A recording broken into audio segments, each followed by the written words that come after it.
Okay, let's jump right into this deeply moving open letter explainer.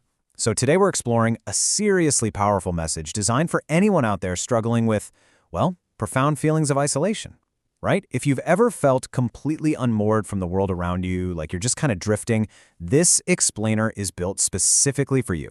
We're going to walk through this together, step by step, and unpack some truly vital insights about finding hope literally right in the middle of your absolute hardest days.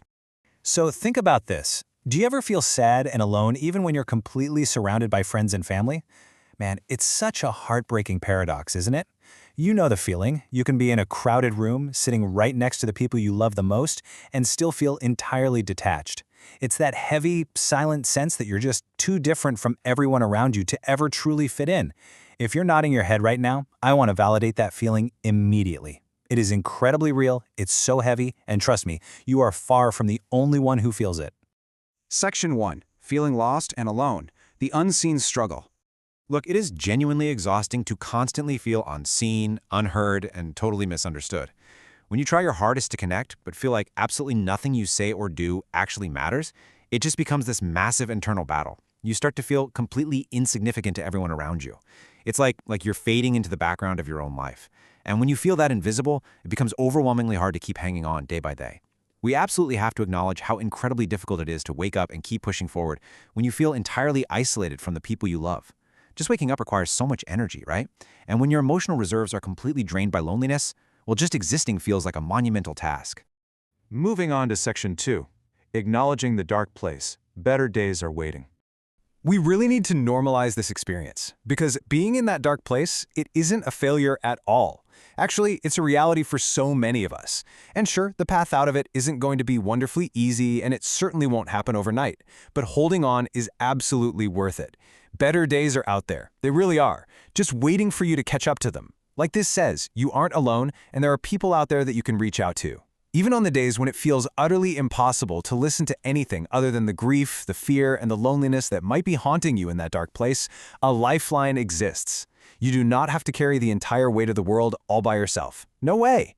Which brings us to Section 3, Finding Joy in Small Things, Redefining Happiness. You know, we so often trick ourselves into believing that happiness only ever arrives in massive, life-altering packages, right? A new job, a huge move, the perfect relationship. But we actually need to pivot away from those massive life events and instead start opening our hearts to the tiny, almost microscopic possibilities of joy. We get so caught up in the exhausting act of fighting all the bad things we feel. We try to suppress them or pretend they just aren't there. But there's a totally different approach here. Simply letting yourself be happy. You don't have to lie to yourself or pretend the bad things have magically vanished, just to give yourself permission to feel a fleeting moment of happiness. Both can exist at the exact same time. You can acknowledge the dark while still letting in just a little bit of light.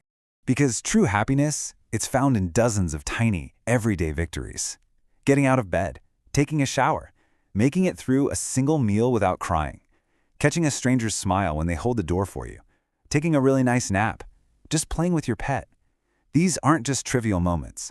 These are legitimate, totally celebrated steps toward getting better. When you redefine happiness on these terms, you suddenly realize you have dozens of opportunities, every single day, to start healing. It's like a giant puzzle, where every small piece actually really matters. Okay, Section 4. Beginning a brand new chapter, letting go of the past.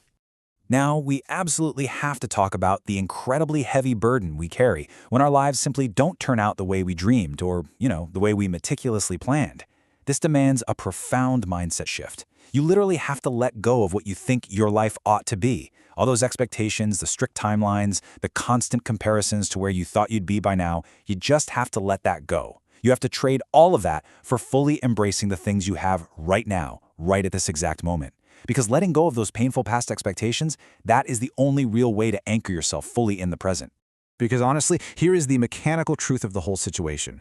The energy used holding on to the past keeps you from moving forward. It takes a massive, almost unquantifiable amount of mental and emotional energy to hold on to hurt, anger, self-doubt, and negativity. Releasing that grip doesn't mean your past didn't happen. It just means you're freeing up the vital, life-saving energy you need to let your old wounds actually heal.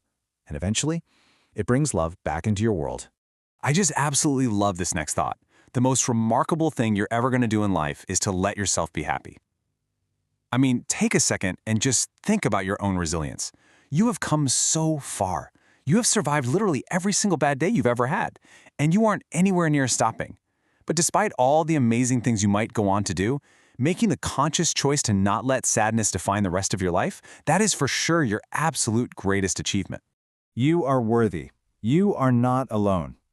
Look, everyone has to start somewhere, right? So I want to leave you with this final thought today. What if this exact moment, right here, right now, is the beginning of a brand new chapter? What if today is the very first day of the rest of your life?